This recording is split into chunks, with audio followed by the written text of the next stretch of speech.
vidjeti šta je ovo. Iaito. Iaito je katana nenaoštrenih ili blago izoštrenog kisakija. Kisaki je deo koji je oštar, koji seče. Znači ovo je cuka kašira, cuka, cuba. Cuba je da zaštiti ruke kada se katana ili iaito izvlače, da može da se lakše rukuje sa njim. Znači da možete da laganije koristite taj deo.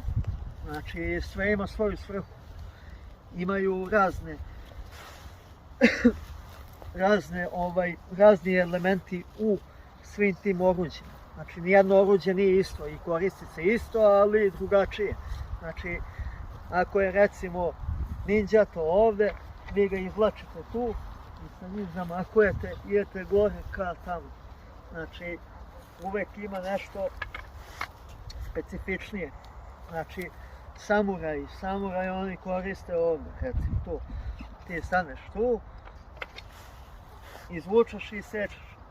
Znači isto ide kao dole.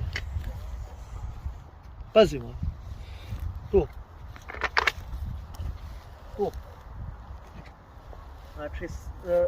Znači praviš zaz. Tu. Znači ima milion stvari. Zašto tako? Recimo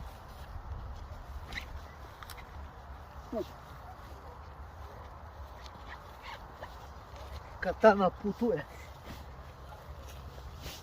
Tu.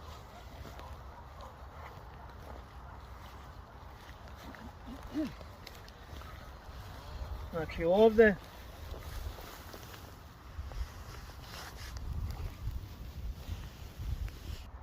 naša tradicionalna obuća ninja tabi.